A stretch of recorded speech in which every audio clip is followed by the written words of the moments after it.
नमस्कार साथियों, एक बार से फिर आपका मैं हमारे लाइव क्लासेस प्लेटफॉर्म के ऊपर तहे दिल से स्वागत करता हूं। तो साथियों, कुछ साथियों के कमेंट आए हुए थे कि सर रिप्रोडक्शन चैप्टर करवा दीजिए। तो चलिए लाइव प्रोसेस को एक बार बीच में विराम देते हैं, एक लेक्चर हम रिप्रोडक्शन चैप्टर पे करते हैं। आज का जो हमारा लेक्चर रहेगा थोड़ा सा लेंथी रहने वाला है, क्योंकि इसके बारे में जितनी बेसिकली चीजें हैं, जितने मेथड हैं, उन मेथड को आज हम क्या करेंगे, स्टडी करने का काम करेंगे। तो चलिए स्टार्ट करते हैं हम हमारा आज का लेक्चर, और आप जल्दी जल्दी लाइक, कमेंट और शेयर कर दीजिए ताकि हम आज के हमारे जो लेक्चर है इसको आगे बढ़ा सके। तो चलिए स्टार्ट करते हैं रिप्रोडक्शन। देखिए, रिप्रोडक्शन यानी कि जनन, हिंदी में इसको क्या बोलते हैं, जनन। देखिए, ये लेक्चर अगर बोर्ड क्लासेस के अकॉर्डिंग देखा जाए तो बहुत इंपॉर्टेंट है। क्यों? क्योंकि जो 12th क्लास है इसकी जो फर्स्ट यूनिट है, इसकी फर्स्ट यूनिट क्या है, रिप्रोडक्शन है, जिसके अंदर हम जितने भी बेसिकली मेथड है उसको हम स्टडी करते हैं। इसके अलावा 10th के अंदर एनसीईआरटी का चैप्टर नंबर 8 जो है वो भी किससे संबंधित है, रिप्रोडक्शन से संबंधित है। तो इस अकॉर्डिंग देखा जाए तो दोनों बोर्ड क्लासेस, चाहे 10th हो चाहे 12th हो, दोनों के लिए मोस्ट इंपॉर्टेंट जो लेक्चर रहने वाला है वो कौन सा रहने वाला है, हमारा आज का रिप्रोडक्शन रहने वाला है।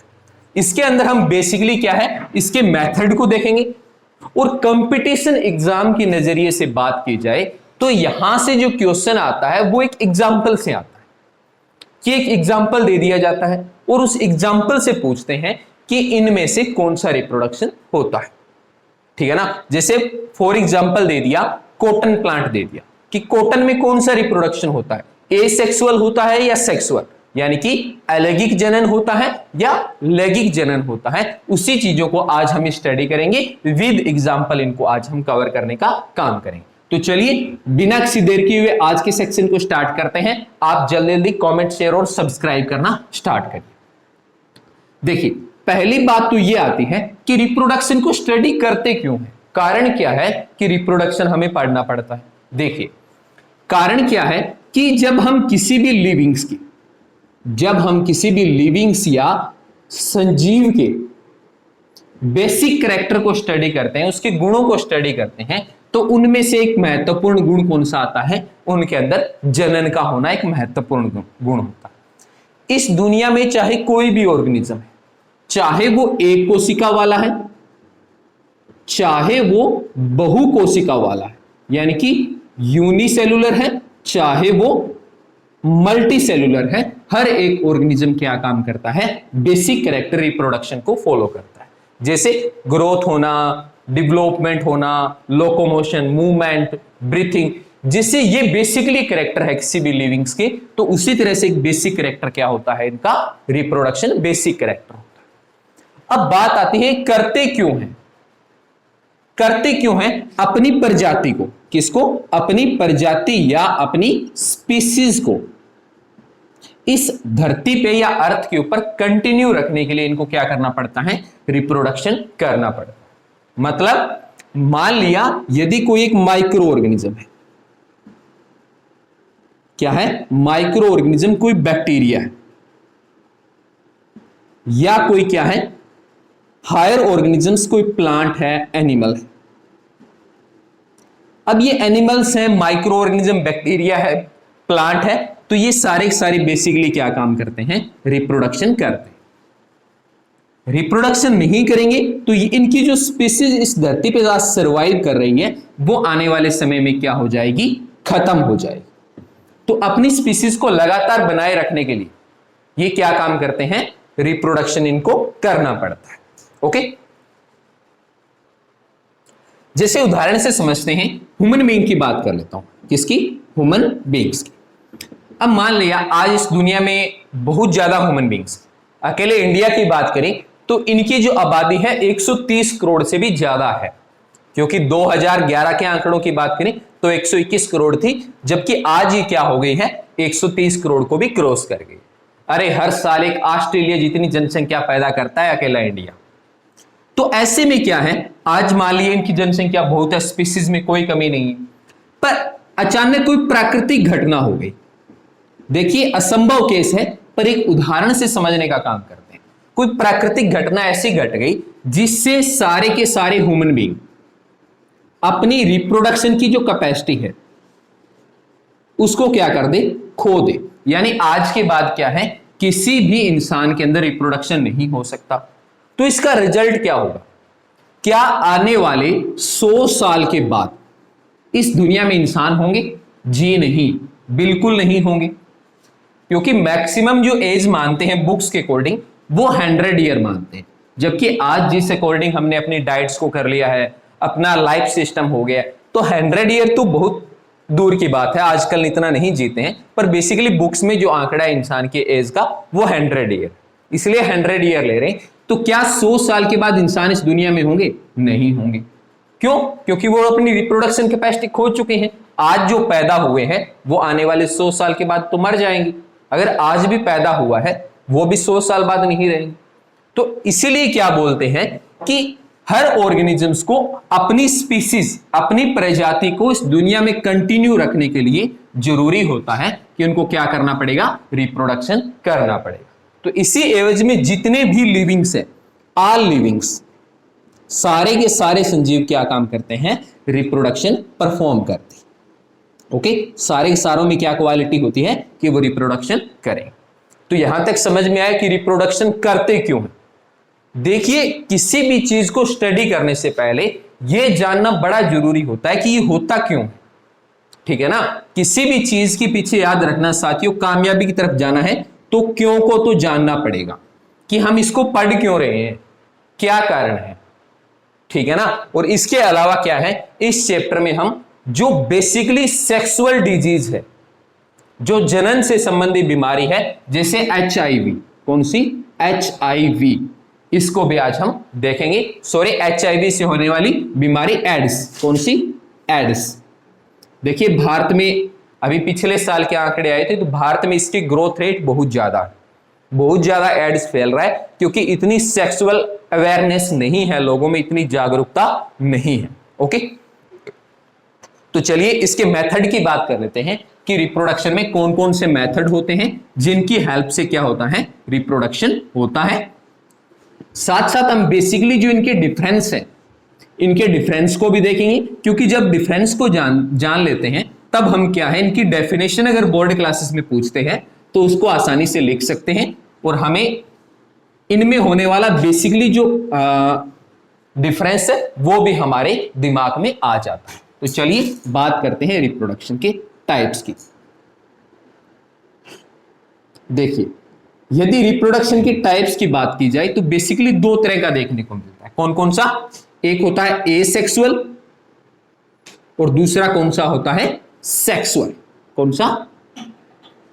सेक्सुअल, यानी कि इसको हिंदी में बोलते हैं एलेगिक, एलेगिक जनन, और इसको क्या बोलते हैं, लैगिक जनन। ठीक है ना, 2 तरह के तरीकों को आज हमें बेसिकली पढ़ना है और देखना है इसके अंदर एग्जाम्पल कौन कौन से आते हैं।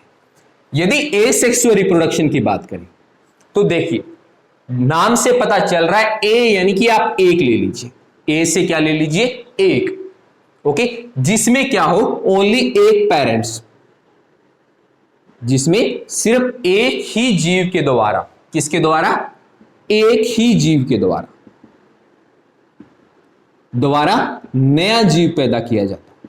क्या पैदा किया जाता हो, नया जीव पैदा किया जाता हो, उसको क्या बोलते हैं, एसेक्सुअल रिप्रोडक्शन बोलते हैं। ओके, यदि बात करें सेक्सुअल, देखिए शब्द बना हुआ सेक्स, सेक्स यानी कि जेंडर।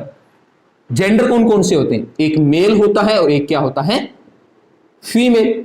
यानी कि इस रिप्रोडक्शन में 2 पेरेंट्स की जरूरत पड़ेगी, यानी बाई पेरेंटल रिप्रोडक्शन है, ये यूनिपेरेंटल रिप्रोडक्शन है, जिसमें एक मेल होना चाहिए और एक क्या होना चाहिए, फीमेल होना चाहिए। दोनों से क्या होगा, एक न्यू ऑर्गेनिज्म प्रोड्यूस होगा। क्या होगा, एक न्यू ऑर्गेनिज्म प्रोड्यूस होगा या पैदा होने का काम करेगा। तो वो रिप्रोडक्शन कौन सा कहलाएगा, सेक्सुअल। याद रखना, सेक्स यानी कि जेंडर, जेंडर कौन से होते हैं, 2, एक मेल होना चाहिए, एक फीमेल होना चाहिए, और इनके कॉम्बिनेशन से, इनके गैमीट की फ्यूजन से क्या बनेगा, एक नया ऑर्गेनिजम्स बनेगा।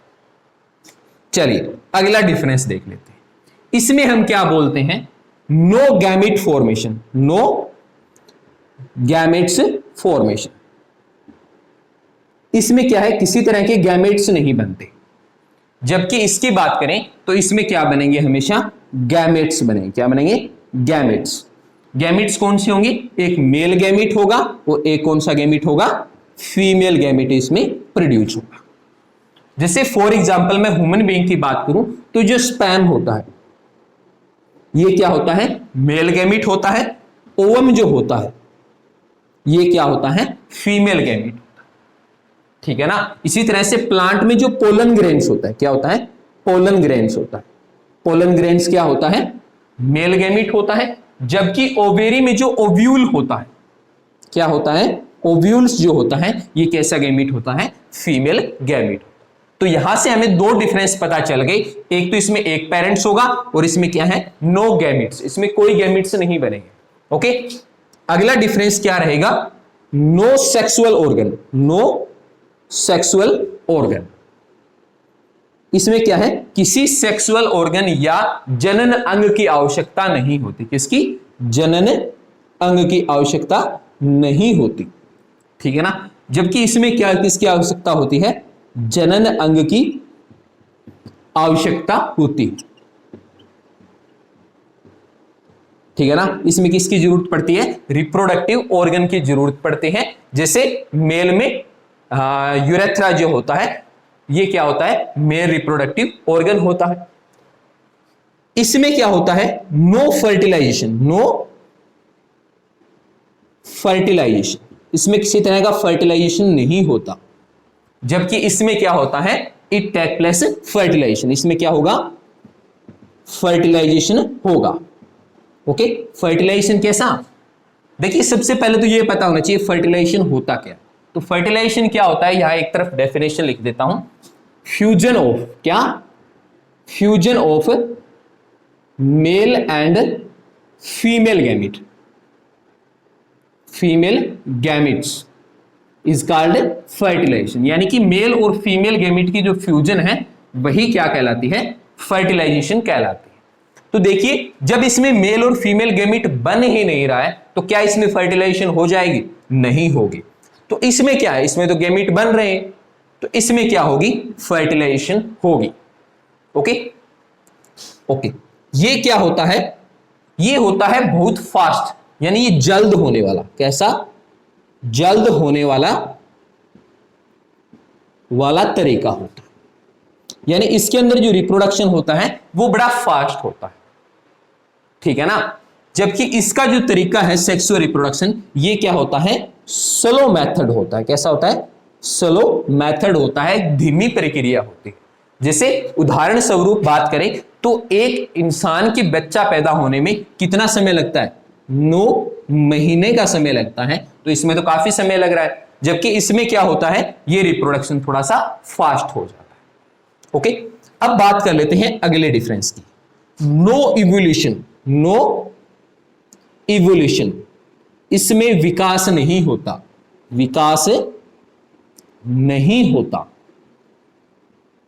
जबकि इनमें क्या होता है, इवोल्यूशन होता है, या मैं कहूं सेक्सुअल रिप्रोडक्शन किसको सपोर्ट करता है, इवोल्यूशन को सपोर्ट करता है। ठीक है ना। इसमें क्या होगा, इवोल्यूशन होगा, इसमें इवोल्यूशन नहीं होगा। अब एक चलो इवोल्यूशन के ऊपर थोड़ा सा बाद में आते हैं, एक बार एग्जांपल देख लेते हैं, फिर आपको बताता हूं कि इसमें क्यों नहीं होता और उसमें इवोल्यूशन क्यों होता है। क्योंकि चाहे थोड़ा पढ़ लो, अगर बोर्ड क्लासेस की नजर से पढ़ रहे हो तो आपको इसकी डिटेल जरूर पता होनी चाहिए, क्योंकि सीबीएसई यही फंसाता है। ठीक है ना। सीबीएसई डायरेक्ट नहीं पूछता, एचबीएसई की बात करें तो एचबीएसई डायरेक्ट क्वेश्चन पूछता है। जबकि बात अगर सीबीएसई की आ गई तो सीबीएसई इसके अंदर स्टूडेंट को फंसाता है, थोड़ा सा कंफ्यूज करके घुमा के क्वेश्चन को देता है। तो हमें जानना पड़ेगा इवोल्यूशन क्यों नहीं होता। ओके, अब बात कर लेते हैं कि एसेक्सुअल रिप्रोडक्शन के एग्जाम्पल कौन से एग्जाम्पल, जैसे जितने भी माइक्रो ऑर्गेनिज्म है, क्या है, माइक्रो ऑर्गेनिज्म है, ये कैसा रिप्रोडक्शन करते हैं, एसेक्सुअल रिप्रोडक्शन करेंगे। जैसे अमीबा हो गया, बैक्टीरिया हो गया, वायरस हो गए, प्लाज्मोडियम्स हो गए, ये इसके अंदर आएंगे। इसके अलावा जो लोअर क्लास की जो प्लांट है, कौन है, प्लांट्स हैं, ये कैसा रिप्रोडक्शन करेंगे, एसेक्सुअल रिप्रोडक्शन करेंगे। यदि मैं इनकी पहचान की बात करूं, आइडेंटिफिकेशन की बात करूं कि पहचान कैसे करें भी कौन से हैं, तो याद रखना, एक तो इनमें फ्लावर नहीं होते, क्या नहीं होते, फ्लावर नहीं होते, फूल नहीं होते। दूसरा इनके अंदर क्या है, यदि फ्लावर है तो इनमें क्या है, सीड नहीं बनेंगे, इसमें क्या नहीं बनेंगे, सीड नहीं बनने वाले। तो वो कौन सा रिप्रोडक्शन करेंगे, एसेक्सुअल रिप्रोडक्शन करेंगे। यदि सेक्सुअल रिप्रोडक्शन की बात करें तो जितने भी एनिमल हैं, जितने भी क्या है, एनिमल्स है, वो कैसा रिप्रोडक्शन करेंगे, सेक्सुअल रिप्रोडक्शन करेंगे। और दूसरा कौन सा है, जो सीडेड प्लांट है, या मैं कहूं सीड वाले प्लांट है, या जिनके अंदर क्या प्रेजेंट है, फ्लावर प्रेजेंट है, वो कैसा रिप्रोडक्शन करेंगे, सेक्सुअल रिप्रोडक्शन परफॉर्म करें। तो इससे आप बेसिकली क्या याद रख सकते हो, देखिए जब हम एग्जाम्पल देख लेते हैं तो हमारे माइंड में एक चीज तो क्लियर हो जाती है। कौन सी चीज क्लियर होती है, कि एक इमेज बन गई कि हाँ, ये जो सीड वाले प्लांट है या जो एनिमल है वो सेक्सुअल रिप्रोडक्शन करेंगे। उसके अकॉर्डिंग क्या है, हम अपने बेस के ऊपर इसके अंदर कुछ बातें या कुछ लाइनें क्या कर सकते हैं, ऐड कर सकते हैं। तो ये बेसिकली डिफरेंस रहता है किसमें, सेक्सुअल और एसेक्सुअल रिप्रोडक्शन में। यहां तक क्लियर। चलिए आगे बात करते हैं। आगे जो अभी मैं बात कर रहा था इवोल्यूशन की, तो इवोल्यूशन की बात करें कि इवोल्यूशन क्या होता है। ओके, देखिए क्योंकि सेक्सुअल रिप्रोडक्शन का जब कॉन्सेप्ट आएगा तब हमें इवोल्यूशन की बात करेंगे। ओके, तो इवोल्यूशन की जो अभी हम बात कर रहे थे, उस इवोल्यूशन को जानना बड़ा जरूरी होता है कि इवोल्यूशन कब होता है। ओके, क्योंकि इसके बगैर तो बात बनने वाली है नहीं, क्योंकि हमने इसको डिफरेंस में जाना है। और अगर दोनों बोर्ड क्लासेस की बात करूं, 10th की बात करूं या 12th की बात करूं, तो दोनों के अंदर इवोल्यूशन का टॉपिक भी आता है। ओके, तो टॉपिक आने की वजह से क्या है, हमें इस चीज को थोड़ा सा पढ़ना पड़ता है। देखिए बात करते हैं इवोल्यूशन की, यानी कि विकास की बात करते हैं। देखिए पहली बात तो ये कि इवोल्यूशन या विकास होता कब है, इसकी होने की कंडीशन क्या होती है। तो याद रखना, जब भी डीएनए में बदलाव आएगा, क्या आएगा, डीएनए में बदलाव आएगा, तो क्या होगा, विकास होगा। ये बात कंपलसरी है। यानी कि डीएनए में अगर बदलाव आने लग गया और वो पीढ़ी दर पीढ़ी आगे चलने लग गया, यानी जनरेशन टू जनरेशन आगे फ्लो होने लग गया, तो हम क्या कहेंगे, उनमें क्या हो रहा है, इवोल्यूशन हो रहा है। ओके, पहले बात कर लेते हैं कि एसेक्सुअल वाले, कौन से, एसेक्सुअल वाले इवोल्यूशन को सपोर्ट क्यों नहीं करते।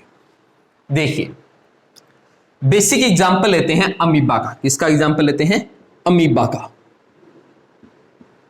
देखिए अमीबा की यदि हम स्ट्रक्चर देखते हैं, बॉडी देखते हैं, तो इस तरह की हमें एक शेप नजर आती है, इसकी, अमीबा की।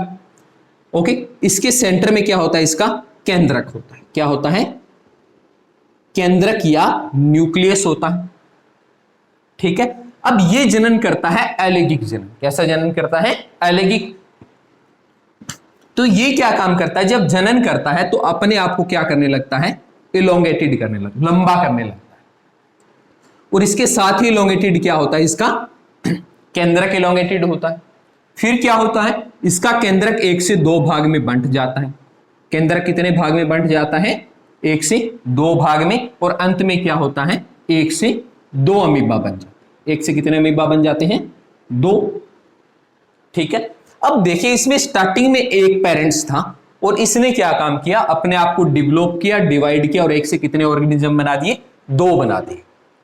परंतु यहां पर जो डीएनए था, यहां पर जो डीएनए था, यानी कि डीऑक्सी राइबो न्यूक्लिक एसिड जो था, वो डीएनए क्या हुआ, एज इट इज आगे चला गया। और जब 1 से 2 ऑर्गेनिजम्स बने तो उनमें डीएनए क्या रहा, बिल्कुल सेम रहा। किसके, अपने पेरेंट्स के। क्योंकि एक डीएनए था, उसी डीएनए ने अपने आप को 1 से 2 किया, एक समान। यानी कि जैसे देखिए डीएनए की जो स्ट्रक्चर होती है इस तरह से बनाते हैं, इसको बोलते हैं डबल हेलिकल स्ट्रक्चर। कैसे बोलते हैं, डबल हेलिकल स्ट्रक्चर बोलते हैं। और ये मॉडल दिया था किस साइंटिस्ट ने? एक तो था वाटसन और दूसरा था क्रिक। दो साइंटिस्ट ने मॉडल दिया था, वाटसन और क्रिक ने। तो इस डीएनए के अंदर जो जेनेटिक इंफॉर्मेशन थी, मान लिया ये है पेरेंट्स का, ये किसका है? पेरेंट्स का, लिख दिया पेरेंट्स का पी। अब जब आगे एक से दो अमीबा बने तो उनके जो डीएनए बने, अब ये डीएनए भी क्या थे? ये ऑफस्प्रिंग डीएनए ऑफस्प्रिंग हो गए। तो इन दोनों के डीएनए आपस में क्या थे? बिल्कुल सेम थे। पेरेंट्स के और ऑफस्प्रिंग का जो डीएनए था वो बिल्कुल सेम था, इसमें किसी तरह का कोई बदलाव नहीं आया। क्या नहीं आया? बदलाव, या इनमें कोई तरह का चेंज नहीं आया। ठीक है ना? चेंज नहीं आया तो इसलिए इनमें क्या नहीं हुआ? विकास नहीं हुआ। ठीक है ना? No evolution. इसलिए बोलते हैं कि जो एसेक्सुअल रिप्रोडक्शन होता है इसमें क्या नहीं होता? इवोल्यूशन नहीं होता, क्योंकि जेनेटिक मटेरियल जो डीएनए है वो सेम रहता है। जब ये अगली पीढ़ी में जाएगा फिर सेम रहेगा, फिर उससे अगली पीढ़ी में फिर सेम रहेगा, यानी कि डीएनए में कभी बदलाव नहीं आता।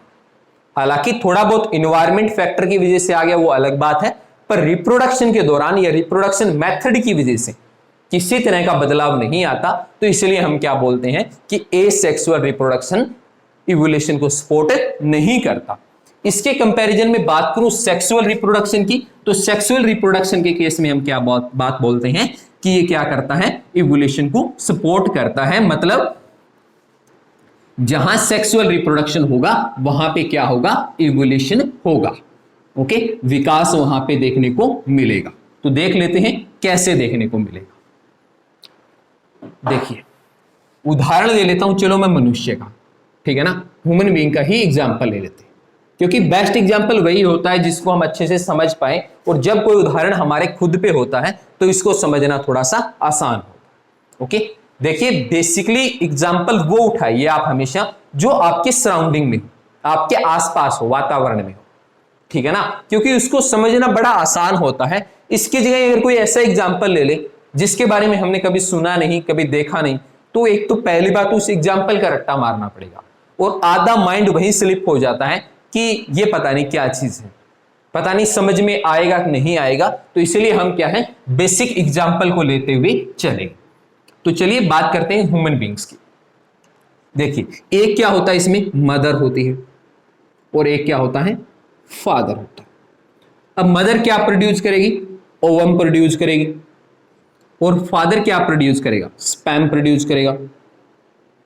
ठीक है ना? अब ओवम भी क्या है? अपने आप में एक सेल है ना, ये क्या है? एक सेल या कोशिका है। तो ये भी क्या है? ये भी तो सेल और कोशिका है। इसमें क्या है? एक डीएनए है। इसमें क्या है? एक डीएनए है। तो इसमें भी तो क्या होगा? एक डीएनए होगा। ठीक है ना? अब देखिए, मदर ने ओवम प्रोड्यूस कर दिया, फादर ने स्पर्म प्रोड्यूस कर दिया। दोनों की क्या होती है? फ्यूजन होती है, क्योंकि ये क्या है? फीमेल गैमिट और ये क्या है? Male gamete. अभी हम बात कर रहे थे ना, सेक्सुअल रिप्रोडक्शन में फ्यूजन होती है मेल एंड फीमेल गैमिट। और प्रोसेस कौन सी कहलाती है? फर्टिलाइजेशन। कौन सी कहलाती है? फर्टिलाइजेशन कहलाती है। अब फर्टिलाइजेशन में क्या हुआ? एक डीएनए मदर का आया, एक डीएनए क्या आया? फादर का आया, और दोनों डीएनए ने मिलकर क्या बनाया? एक थर्ड न्यू टाइप का डीएनए। क्या बनाया? न्यू डीएनए बना दिया। अब ये जो डीएनए बना है नया, इसको हम पेरेंटल डीएनए बोल देते हैं, इसको ऑफस्प्रिंगल या ऑफस्प्रिंग डीएनए बोल देते हैं। ओके, तो ये जो डीएनए बना है इन दोनों डीएनए के कॉम्बिनेशन से बना है, मतलब इन दोनों की गुण इसमें है। अब ये डीएनए जो है नया, न तो 100% इस जैसा है और न ही 100% इस जैसा है, दोनों के कैरेक्टर मिक्स हुए हैं और क्या बना है? नया डीएनए। यानी कि यहां डीएनए में क्या आया है? बदलाव आया है। और बदलाव की वजह से क्या होता है? बदलाव की वजह से क्या होता है? विकास होता है, या मैं कहूं इवोल्यूशन होता है। ओके, इसकी वजह से क्या होता है? इवोल्यूशन या विकास होता है। ओके, फर्टिलाइजेशन हो गई। फर्टिलाइजेशन के बाद क्या बनेगा? जाइगोट्स बनेगा। ओके, जाइगोट किस में कन्वर्ट होगा? एम्ब्रियो में कन्वर्ट होगा और एम्ब्रियो से आगे क्या बनेगा, एक न्यू ऑर्गेनिजम्स। क्या बनेगा, न्यू ऑर्गेनिजम्स या एक नई संतान पैदा हो। तो ये बेसिकली ब्योरा रहता है किसका, सेक्सुअल रिप्रोडक्शन का, जिसमें हम बात कर रहे थे कि इसमें विकास या इवोल्यूशन होगा, तो उसी की हम बात करें कि किस तरह से इसमें इवोल्यूशन या विकास होता है। ओके, तो बेसिकली ये बताइए कि अब तक आपके ये समझ में आया या नहीं कि सेक्सुअल और एसेक्सुअल रिप्रोडक्शन में डिफरेंस क्या होता है, क्योंकि इसके बाद हमें क्या जानना है, सेक्सुअल और एसेक्सुअल की जो मेथड की बात कर रहे थे, उन्हीं मेथड्स को हमें क्या करना है, आगे स्टडी करना है। ओके, तो स्टडी करने से पहले हमें बेसिकली इनका डिफरेंस और इन चीजों के बारे में बेसिकली बुनियादी जो बातें हैं उनका पता होना बड़ा जरूरी है, तभी हम क्या है अपने सिलेबस या अपने टॉपिक में आगे बढ़ सकते हैं। क्लियर है सभी साथियों को यहाँ पे? चलिए अब चलते हैं आगे, अब बात कर लेते हैं इनके अलग अलग मेथड। ओके, चलिए पहले जो हम बात करेंगे वो करेंगे एसेक्सुअल रिप्रोडक्शन की, यानी कि बात करेंगे अलैंगिक जनन की, कि अलैंगिक जनन कैसे होता है और इसके बेसिकली मेथड और टाइप्स कौन से रहते हैं। ओके, चलिए आ जाते हैं अलैंगिक जनन या एसेक्सुअल रिप्रोडक्शन पे आ जाते हैं। Okay, asexual reproduction.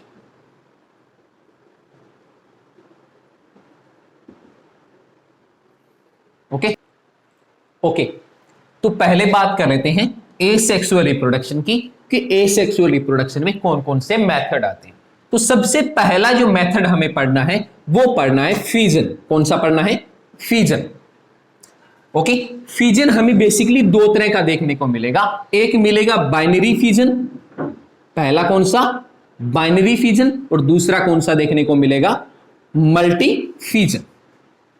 ओके, देखिए जैसा मैंने आपको इंट्रोडक्शन ऑफ बायोलॉजी में भी बताया था कि बायोलॉजी के शब्दों को आप तोड़िए, डिवाइड करिए, डिवाइडेशन से मीनिंग समझ में आएगा। देखिए बाइनरी, बाइनरी जो शब्द है उसका मतलब होता है दो। बाइनरी का मतलब क्या होता है? दो। ओके, और फिजन का मतलब क्या होता है? एक तरह से टूटना या डिवाइड हो जाना। यानी कि पहला जो मेथड हम देख रहे हैं वो है बाइनरी फिजन। कौन सा है? बाइनरी फिजन, यानी कि जिसमें एक ऑर्गेनिजम्स टू इक्वल पार्ट में, कितने पार्ट में? टू इक्वल पार्ट में डिवाइड हो जाए, वो मेथड कौन सा होगा? वो अपने सामने होगा बाइनरी फिजन। क्लियर? चलिए बात कर लेते हैं इसके एग्जाम्पल की। तो एग्जाम्पल की बात करें तो अभी जो हम अमीबा की बात कर रहे थे, किसकी बात कर रहे थे? अमीबा की बात कर रहे थे, या मैं बात करूं बैक्टीरिया की, किसकी? बैक्टीरिया की। तो इनमें कैसा रिप्रोडक्शन देखने को मिलता है? इनमें जो रिप्रोडक्शन होता है वो कौन सा होता है? बाइनरी फिजन होता है, यानी कि जिसमें एक सिंगल ऑर्गेनिजम्स कितने में डिवाइड हो जाएगा? दो ऑर्गेनिज्म में डिवाइड हो जाए इक्वल पार्ट में, उसको कौन सा रिप्रोडक्शन बोलते हैं? बाइनरी फिजन बोलते हैं। ओके, चलिए एग्जाम्पल को थोड़ा सा डायग्रामेटिकली समझ लेते हैं। तो डायग्रामेटिकली समझने के लिए क्या है, वापस अमीबा की तरफ चलते हैं। ये अमीबा हो गया। देखिए अमीबा जो अपनी शेप है ये हर सेकंड हर मिनट चेंज करता रहता है, तो जरूरी नहीं है कि इन एंगल्स के ऊपर ज्यादा आप ध्यान दें, आप जैसा चाहें वैसा बना सकते हैं। ओके, ये क्या हो गया? इसका न्यूक्लियस। ये क्या हो गया? न्यूक्लियस या केंद्रक हो गया। ओके, अब ये जब बाइनरी फिजन करेगा तो बाइनरी फिजन्स में क्या होता है? देखिए दो शब्द यूज करते हैं। सेल डिवीजन जब भी होती है दो शब्दों का यूज होता है। एक का नाम होता है साइटोकाइनेसिस। एक का क्या मतलब होता है? साइटोकाइनेसिस, यानी जिसमें क्या विभाजित होगा? साइटोप्लाज्म। क्या डिवाइड होगा? साइटोप्लाज्म। देखिए केंद्रक के बाहर वाले साइड क्या प्रेजेंट है? साइटोप्लाज्म। दूसरा होता है कैरियोकाइनेसिस। क्या होता है? कैरियोकाइनेसिस, जिसका मतलब क्या होता है? न्यूक्लियस की डिवीजन। दूसरे में हमें क्या देखनी है? न्यूक्लियस की डिवीजन देखनी होती है। ओके, तो अब ये जब रिप्रोडक्शन करेगा तब क्या होगा? सबसे पहले अपनी बॉडी को क्या करेगा? इलोंगेटेड, अपने आप को क्या करेगा? इलोंगेटेड, लंबा करने लगेगा। ओके, और इसी टाइम क्या होगा? इसका जो केंद्रक है वो भी क्या होगा? इलोंगेटेड होगा। ओके, जब ये केंद्रक इलोंगेटेड होगा तो इसका जो डीएनए है, इसका जो डीएनए है ये 2 इक्वल पार्ट में, कितने में, 2 इक्वल पार्ट के अंदर क्या हो जाएगा, डिवाइड हो जाएगा। ओके, यानी कि ये क्या बना देगा, इस तरह से 1 से 2 न्यूक्लियस बना देगा। अब 1 से 2 न्यूक्लियस बन गए, मतलब कौन सी प्रोसेस कंप्लीट हो गई, यहां पे हमारी कैरियोकाइनेसिस प्रोसेस कंप्लीट हो गई। फिर क्या होगा, ये मेम्ब्रेन जो है ये अंदर की तरफ जाने लगेगी। मेम्ब्रेन कहां जाने लगेगी, अंदर की तरफ ऐसे, और धीरे धीरे ये मेम्ब्रेन क्या है, आपस में मिल जाएगी और 1 से कितने अमीबा बना देगी, 2। 1 से कितने अमीबा बना देगी, 2।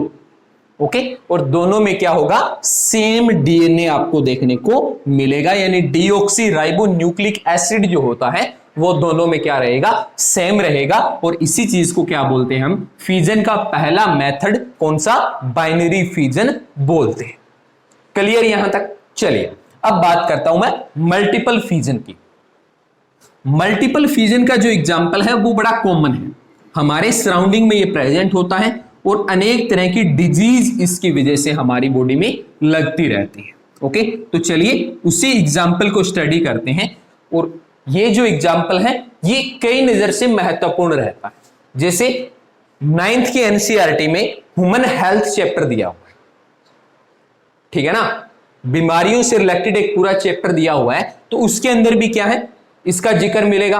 और +2 की बात करें तो +2 के अंदर भी क्या है, इसका एग्जाम्पल देखने को मिलता है। यानी कि आज का चैप्टर देखा जाए तो ये 9th हो गई, 10th हो गई, ओके, 11th हो गई और 12th हो गई। इन सभी क्लासेस के लिए क्या है, आज का लेक्चर तो बड़ा ही महत्वपूर्ण है, ठीक है ना, क्योंकि जब बायोलॉजी +1 की पढ़ेंगे तो बार बार इन्हीं रिप्रोडक्शन मेथड का जिक्र करना पड़ता है। कब करते हैं, जब हम किंगडम क्लासिफिकेशन के अंदर किसी भी ऑर्गेनिजम्स के कैरेक्टर को पढ़ते हैं, ठीक है ना, ये साइकिल्स जो इनकी होती है ये रिपीट होती रहती। ओके, तो चारों क्लासों वालों के लिए तो बहुत महत्वपूर्ण लेक्चर आज का हमारा चल रहा है। ओके, चलिए अब बात करते हैं मल्टीपल फ्यूजन या बहुखंडन। हिंदी में क्या बोलते हैं इसको, बहुखंडन। बहुखंडन यानी कि मल्टी यानी बहुत, यानी जिसमें क्या है, एक जीव बहु यानी कि अनेक, इसमें अनेक भागों में बंट जाए या विभाजित हो जाए, यानी मल्टीपल पार्ट में डिवाइड हो जाए, उसको क्या बोलते हैं, मल्टीपल फ्यूजन बोलते हैं। अब देखना पड़ेगा इसका एग्जाम्पल कौन है, क्योंकि सारी कहानी एग्जाम्पल पे चलती है। तो याद रखना एग्जाम्पल इसका क्या रहेगा, प्लाज्मोडियम। क्या रहेगा, प्लाज्मोडियम क्या रहेगा इसका बेसिक एग्जाम्पल या उदाहरण रहेगा। ओके, तो आप मेरे को बताइए प्लाज्मोडियम, चलो मैंने बात कर ली है, यहां तक याद रख लेना कि इसका बेसिक एग्जाम्पल होता है। अब इससे संबंधित जो 9th का और +2 का एक चैप्टर का और टॉपिक आता है, तो उससे रिलेटेड भी चीजें जान लेते हैं कि प्लाज्मोडियम से कौन सी डिजीज होती है, कौन सी होती है, मलेरिया। कौन सी होती है, मलेरिया किससे होती है, प्लाज्मोडियम पैरासाइट से होती है। ये क्या होता है, एक पैरासाइट होता है जो दूसरे ऑर्गेनिजम्स के शरीर पर रह के उससे भोजन लेता है और बदले में उसको क्या करता है, नुकसान पहुंचाता है। यानी इसको किसकी जरूरत पड़ती है, होस्ट की जरूरत पड़ती है। किसकी, होस्ट की आवश्यकता पड़ती है, ठीक है ना। कई बार क्वेश्चन ये पूछ लेता है कि प्लाज्मोडियम कितने होस्ट वाला है, तो इसको कितने होस्ट चाहिए, 2 होस्ट चाहिए। कितने होस्ट, 2। कौन कौन से, एक तो होगा मनुष्य, कौन होगा, मनुष्य या ह्यूमन, ठीक है ना, और दूसरा कौन होगा, मच्छर। कौन होगा, मच्छर या मॉस्किटो। कौन होंगे, मच्छर। और मच्छर भी कौन सा, फीमेल एनाफिलीज। कौन सा, फीमेल एनाफिलीज। कौन सा, मादा एनाफिलीज, यानी कि फीमेल एनाफिलीज जो मॉस्किटो है ये क्या होगा, इसका होस्ट होगा। कितने होस्ट वाला है, 2 होस्ट वाला है। एक होस्ट कौन सा होगा, मनुष्य होगा, और दूसरा कौन होगा, मच्छर होगा। मतलब ये हुआ कि इस प्लाज्मोडियम को अपना जीवन चक्र पूरा करने के लिए कितने जीवों की जरूरत पड़ेगी, दो की पड़ेगी। एक कौन होगा? मनुष्य होगा, और एक कौन सा होगा? फीमेल एनाफिलीज मॉस्किटो होगा। ठीक है ना। एक शब्द देखिए, मादा यानी कि फीमेल, मादा यानी कि फीमेल।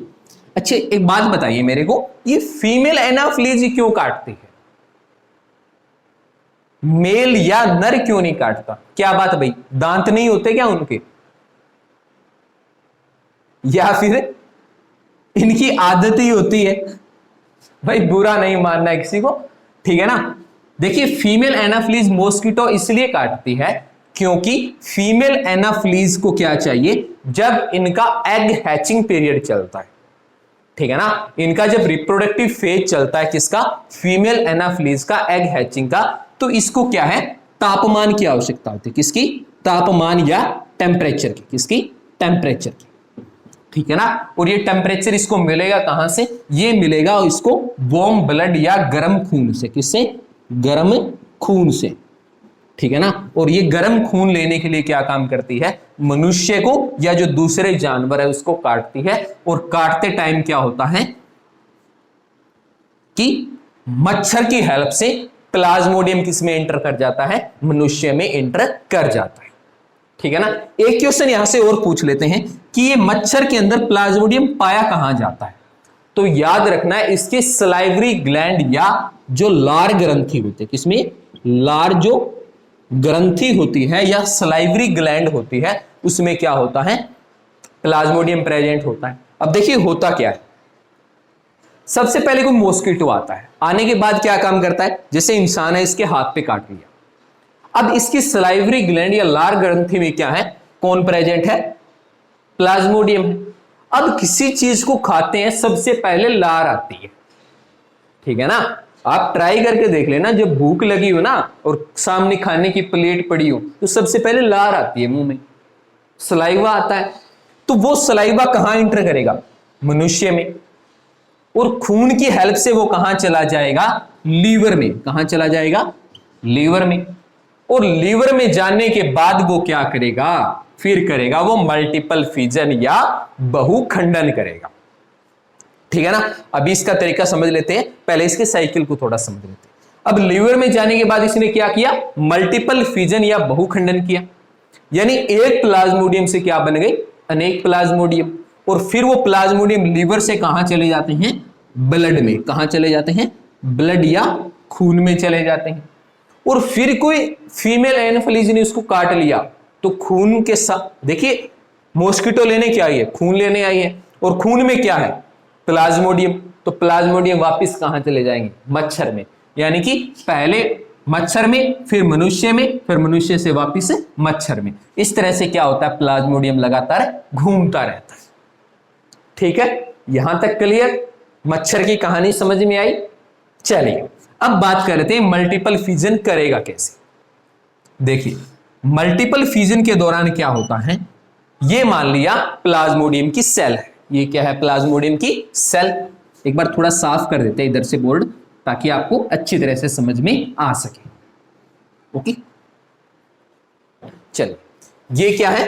प्लाज्मोडियम की सेल है, और ये इसका क्या है? न्यूक्लियस। ये क्या है? न्यूक्लियस, ठीक है। अब इसमें क्या होता है? ये करेगा मल्टीपल फ्यूजन या बहुखंडन। तो बहुखंडन के लिए क्या काम करेगा? इसका न्यूक्लियस या केंद्रक 1 से 2 में डिवाइड होगा। ये लीजिए कर दिया। 2 कितने में डिवाइड होगा? 4 में। 4 कितने में होगा? 8 में। तो कंटिन्यू इससे क्या होगा? इसका नंबर बढ़ता जाएगा। इससे इनका नंबर क्या होगा? कंटिन्यूसली बढ़ता जाएगा। देखिए अमीबा में तो क्या हुआ? 1 से 2 केंद्रक बने तो सेल भी डिवाइड कर गई, पर यहां क्या हुआ? सेल ने डिवाइड नहीं किया। सेल ने क्या काम किया? न्यूक्लियस को बढ़ाता चला गया। अब एक टाइम तो ऐसा आएगा ना जब ये फट जाएगा, कभी तो इसको फटना है। जब ये फटेगा तो इसके सारे सारे केंद्रक कहां रिलीज हो जाएंगे? खून में। कहां रिलीज हो जाएंगे? खून में, ठीक है ना। और इनमें से हर एक केंद्रक एक गैमीट की तरह काम करेगा और फ्यूज होकर क्या बनाएगा? एक नया प्लाज्मोडियम। क्या बनाएगा? एक नया प्लाज्मोडियम बनाने वाला है, ठीक है ना। तो इस तरह से क्या होता है, मल्टीपल फिजन होता है। अब बताइए ये समझ में आया कि नहीं। अब भी किसी को डाउट है ना, कमेंट बॉक्स में कर दीजिए कमेंट। एक डाउट क्लास स्पेशल रखेंगे जिसके अंदर आपकी जितने एक चैप्टर की डाउट्स होगी, एक यूनिट पूरी होने के बाद जितनी डाउट्स बनेगी कमेंट सेक्शन में डालते चले जाइए और आपको दोबारा समझाने का काम हमारा लाइव प्लेटफॉर्म करता रहेगा, ठीक है ना। हमारा टारगेट ये है लॉकडाउन खुलने से पहले आपका सिलेबस हो जाना चाहिए, ठीक है ना। और इसके लिए आपको सहयोग करना पड़ेगा, और सहयोग क्या है, लाइक कमेंट और शेयर, ठीक है ना। तो दोनों मेथड आपको समझ में आए। अगले मेथड की तरफ चलिए अगला मेथड चलते हैं स्पोर फॉर्मेशन। किसकी तरफ चलते हैं, स्पोर फॉर्मेशन। देखिए बात कर लेते हैं चलो स्पोर फॉर्मेशन की, कि स्पोर फॉर्मेशन होता क्या है। मेथड किसका है, एसेक्सुअल का। किसका मेथड है, एसेक्सुअल का है। और कौन सा है, स्पोर फॉर्मेशन, ठीक है ना।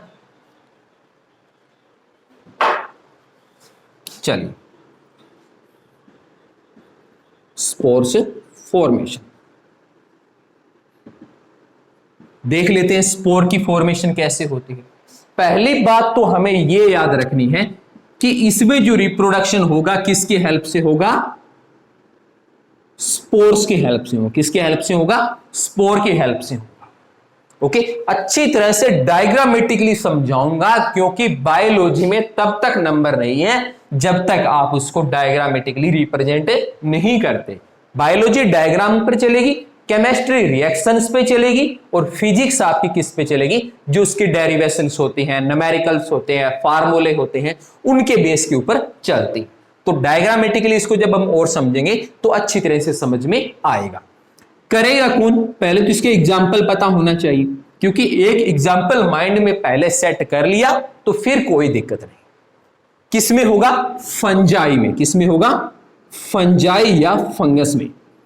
कौन सी फंगस का उदाहरण लें, फंगस का उदाहरण ले लेते हैं राइजोब्स। किसका, राइजोब्स।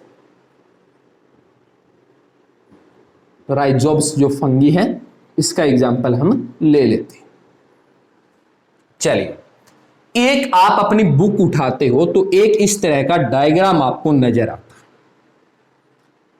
कैसा डायग्राम, ऐसा।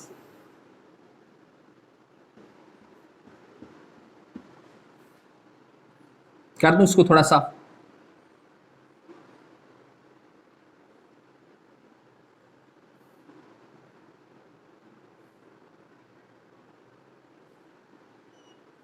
इस तरह का डायग्राम आपको नजर आता होगा जब आप अपनी बायोलॉजी की बुक में स्पोर फॉर्मेशन का जिक्र करते होंगे।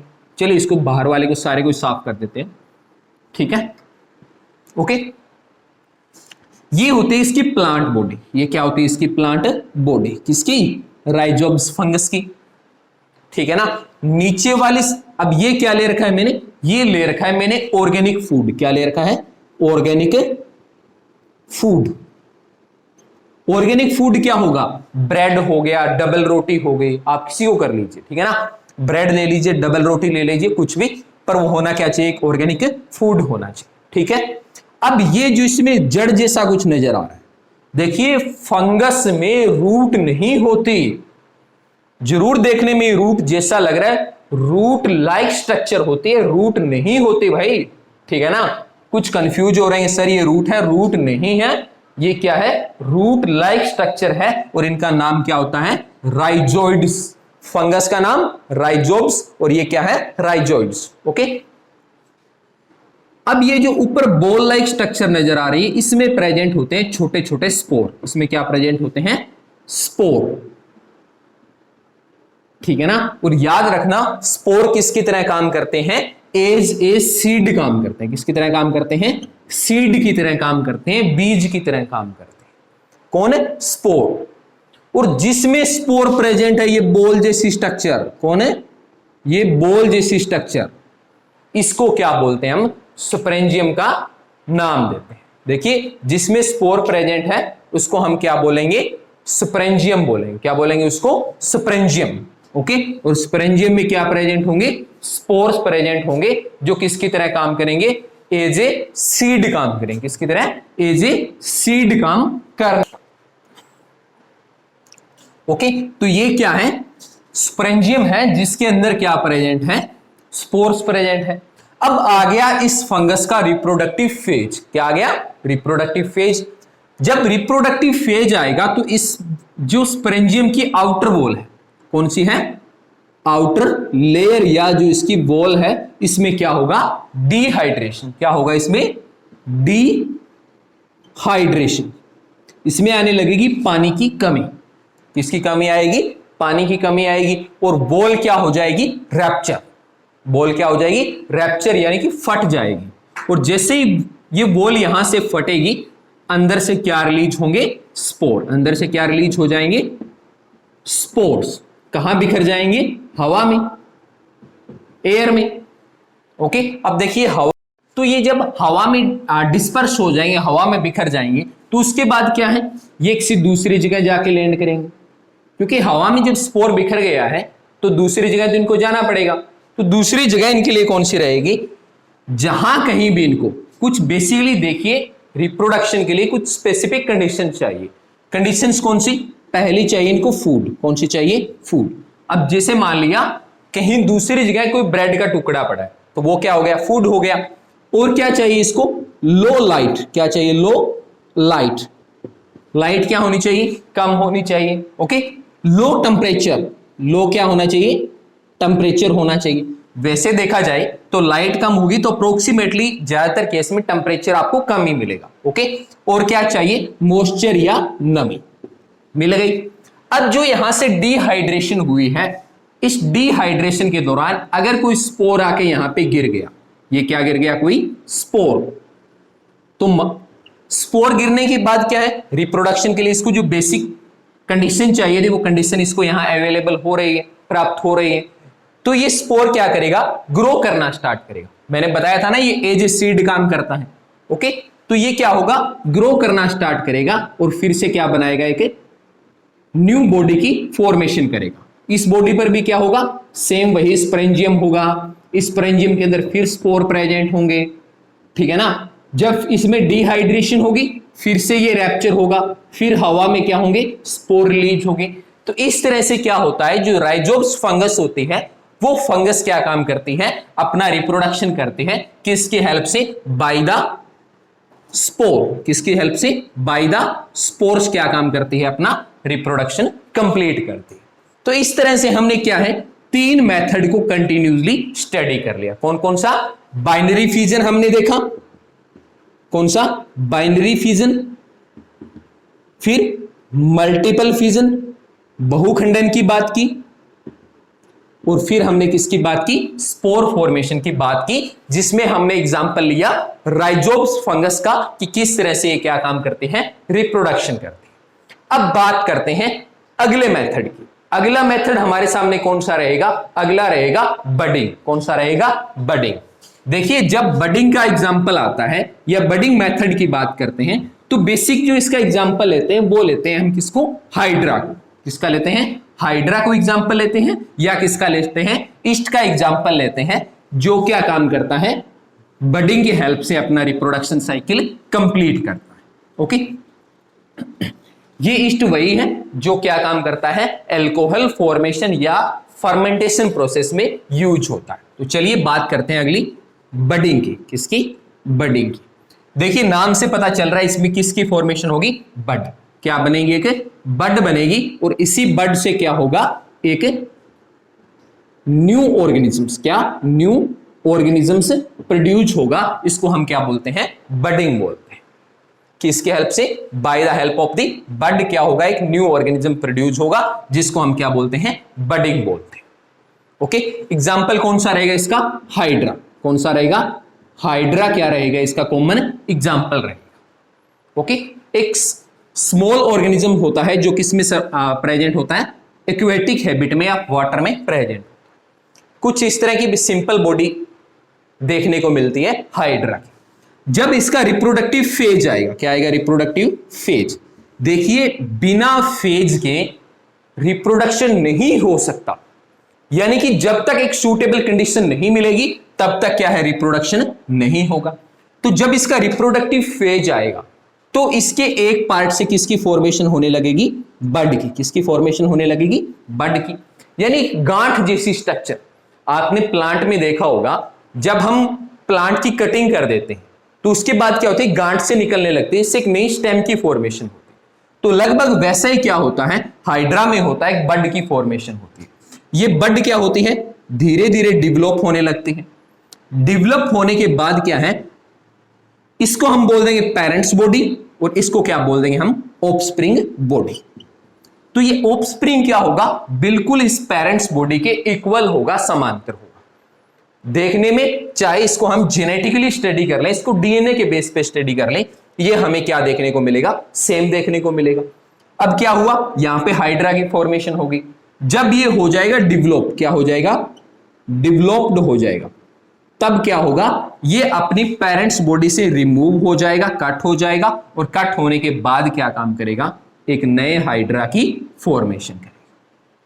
ओके, तो ये भी क्या होता है, एक एसेक्सुअल का मेथड होता है, जिसके अंदर क्या होता है, बाय द हेल्प ऑफ बड क्या होता है, एक नए ऑर्गेनिजम्स की फॉर्मेशन होती है। तो याद रखना है, जब बडिंग का एग्जांपल लेंगे तो आप किसका एग्जांपल ले सकते हो, हाइड्रा का एग्जांपल ले सकते हो, या आप किसका एग्जांपल ले सकते हो, ईस्ट का एग्जांपल ले सकते हो, जो कि एक बिल्कुल बल्ब लाइक स्ट्रक्चर होती है, जिसके ऊपर क्या होता है, एक बड की फॉर्मेशन होती है, और ये बड क्या काम करती है, नए ईस्ट की फॉर्मेशन में हेल्प करती है। ओके, एग्जाम्पल जरूर याद रखना है, बिना एग्जाम्पल काम नहीं बनने वाला, ठीक है ना। क्योंकि शॉर्ट क्वेश्चन यहां से जब पूछा जाता है तो वो इसी तरह से पूछा जाता है, कई बार डायरेक्ट एग्जाम्पल पे आ जाता है कि ये एग्जाम्पल किसका है, इसके एक्सप्लेनेशन कर दीजिए, पूछ लेता है 2-3 नंबर में। तो एक्सप्लेनेशन देंगे कब, जब हमें यह पता होगा ना कि किस मेथड का पार्ट है।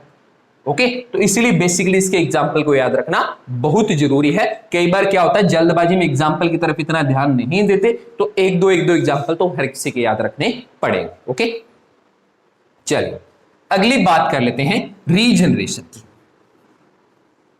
किसकी बात कर लेते हैं, रीजनरेशन की बात कर लेते हैं। रीजनरेशन देखिए नाम से पता चल रहा है, रीजनरेट होगा, क्या होगा, रीजनरेट। ओके, चलिए बात करते हैं किसकी, रीजनरेशन।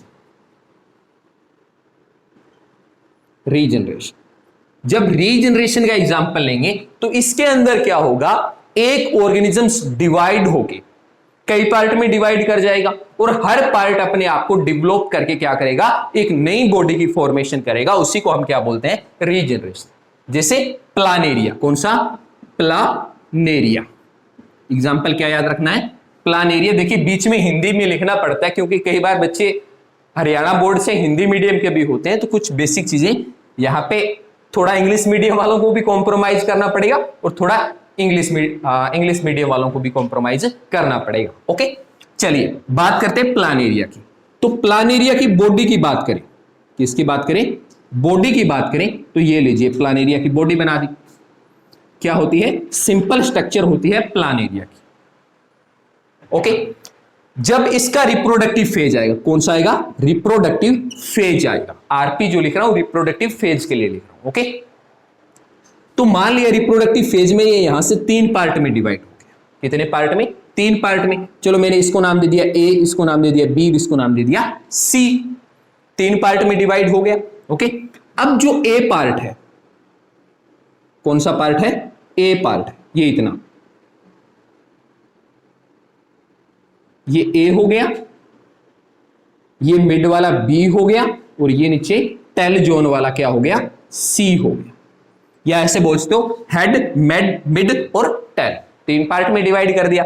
अब क्या होगा, जो ए या हेड पार्ट है ये क्या करेगा, मिड की और टेल की फॉर्मेशन करेगा। इसकी मिड की और टेल की फॉर्मेशन करेगा और एक नया प्लानेरिया बना देगा। ओके, मिड वाला क्या काम करेगा, टेल की फॉर्मेशन करेगा, और अपने ऊपर वाली साइड किसकी फॉर्मेशन कर लेगा, हेड जोन की फॉर्मेशन कर लेगा, तो एक और प्लानेरिया बन जाएगा। और टेल वाला पार्ट भी क्या करेगा, मिड की और ऊपर वाली साइड हेड जोन की फॉर्मेशन करके एक नया प्लानेरिया बना देगा।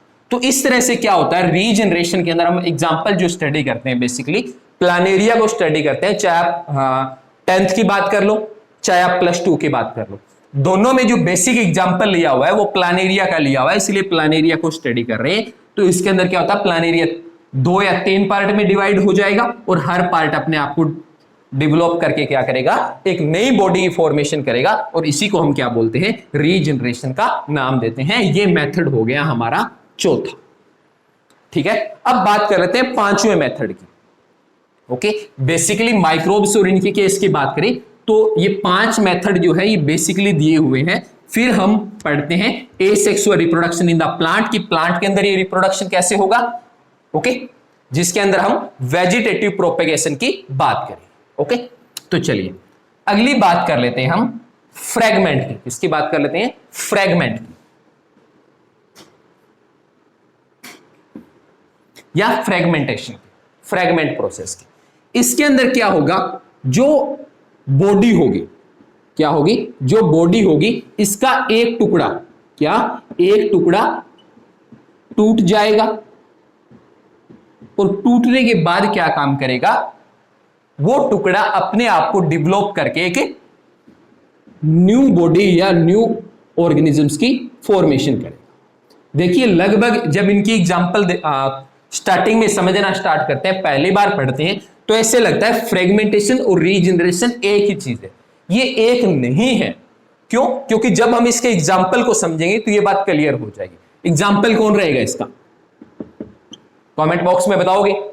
स्पायरोगायरा कौन रहेगा,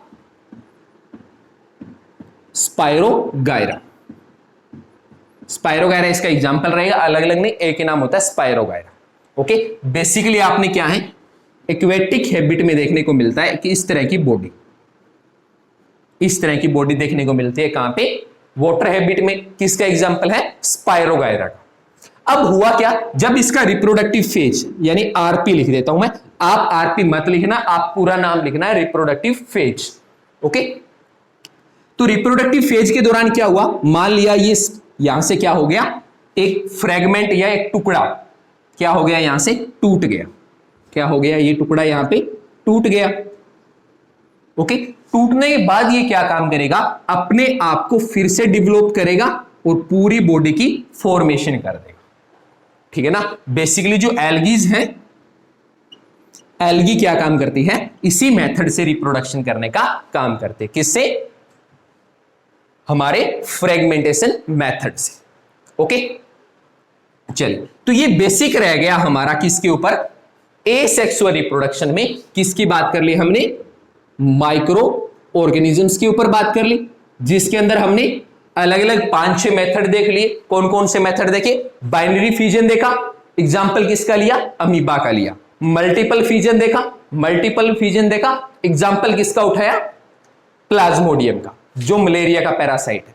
फिर हमने क्या देखा, स्पोर फॉर्मेशन देख ली, राइजोब्स फंगस की बात की, और स्पोर के हेल्प से क्या करा दिया, रिप्रोडक्शन करवा दिया। फिर हमने बडिंग की बात की, बड की फॉर्मेशन हुई और एक नया ऑर्गेनिज्म बना दिया। एग्जांपल किसका उठा लिया, हाइड्रा का उठा लिया। ओके, फिर हमने किसकी बात की, फ्रेगमेंट की बात की। फ्रेगमेंट की जब हम बात की, स्पायरोगायरा का एग्जांपल ले लिया, एक फ्रेगमेंट को तोड़ के हमने क्या कर दिया, 1 से 2 स्पायरोगायरा की फॉर्मेशन करवा दी। ओके, तो ये बेसिकली वो मेथड है जो माइक्रो ऑर्गेनिजम्स के केस के अंदर और एल्गीज या फंगस के केस के अंदर ये यूज होते हैं। ओके, चलिए बात कर लें एक और टॉपिक की, या टॉपिक लंबा जा रहा है, सोच लो। चलो नहीं करनी है बात, चलिए और आगे बात नहीं करते। नेक्स्ट जो अपनी इसके ऊपर क्लास रहेगी, अगले 3 लेक्चर के अंदर इस चैप्टर को कर देंगे हम फिनिश। कल के चैप्टर लेक्चर के अंदर हम क्या देखेंगे, कल देखेंगे हम जो वेजिटेटिव, क्या वेजिटेटिव प्रोपेगेशन जो होती है, ये क्या होती है। इसके अंदर हम जो प्लांट है, इन प्लांट के अंदर एसेक्सुअल रिप्रोडक्शन देखेंगे। उसके बाद किसकी बात करेंगे हम, अगले लेक्चर में सेक्सुअल रिप्रोडक्शन की बात करेंगे। तो सेक्सुअल रिप्रोडक्शन का जो तीसरा हमारा लेक्चर रहेगा, वो बेसिक लेक्चर हमारा किसके ऊपर काम करने वाला है, वो करने वाला है फ्लावरिंग प्लांट पे। किस पे, जो फ्लावरिंग प्लांट होते हैं इनके अंदर रिप्रोडक्शन देखेंगे फर्टिलाइजेशन कैसे होता है। और एक जो बेसिक क्वेश्चन यहां से आता है, डबल फर्टिलाइजेशन, बड़ा इंपॉर्टेंट क्वेश्चन है, +2 में पूछते हैं बोर्ड में बहुत ज्यादा, और 10th में फर्टिलाइजेशन के ऊपर क्वेश्चन आता है। ओके, और अगला जो हमारा चौथा लेक्चर रहेगा, ये लेक्चर नंबर 3 हो गया, ये लेक्चर नंबर 2 हो गया, लेक्चर नंबर 1 आज चल रहा है, और चौथा लेक्चर हमारा किसके ऊपर रहेगा? ह्यूमन रिप्रोडक्शन पे। किस पे? ह्यूमन रिप्रोडक्शन पे रहेगा। और इसके साथ हम देखेंगे रिप्रोडक्टिव हेल्थ का जिक्र करेंगे कि रिप्रोडक्टिव हेल्थ क्या होती है, WHO वर्ल्ड हेल्थ ऑर्गेनाइजेशन इसके बारे में क्या कहता है, और एक इसके साथ जिक्र करेंगे STD का। किसका? STD का, यानी कि सेक्सुअल ट्रांसमिटेड डिजीज को हम देखेंगे, और उसके अंदर जिक्र करेंगे एक डिजीज किसका? एड्स का जिक्र करेंगे, जैसे आज हमने जिक्र किया था किसके ऊपर? मलेरिया के ऊपर जिक्र किया था। ओके, तो ये हमारा अगले 3 दिन का आपको मैं बता दे रहा हूं कि हमारा आगे का शेड्यूल क्या रहने वाला है। बैक टू बैक ये आपको क्लासेस मिलती रहेगी, और आप लाइक, कमेंट और शेयर करना बिल्कुल नहीं भूलना है। और जो भी भाई बहन या जिसके पड़ोसी किसी कंपटीशन की तैयारी कर रहे हैं, तो हमारे तक्षशिला प्लेटफॉर्म पे कंप्लीट सीरीज चल रही है। मॉडर्न हिस्ट्री 1857 तक कंप्लीट मैंने करवा दी है। इसके अलावा क्या है? पॉलिटिकल के लेक्चर, साइंस के, और जो दूसरे लेक्चर है कंपटीशन के, वो सारे सारे इस पे अवेलेबल हो रहे हैं। और हमारा जो एक कॉन्टेस्ट चल रहा है, हर दिन 20-30 क्वेश्चन हमारे जो यूट्यूब चैनल जो तक्षशिला प्लेटफॉर्म है उसके ऊपर कंटिन्यू आ रहे हैं। तो अपनी नॉलेज को परखते रहिए और पढ़ते रहिए, घर रहिए, स्वस्थ रहिए। इसी के साथ आपसे अलविदा चाहूंगा। जय हिंद, जय भारत।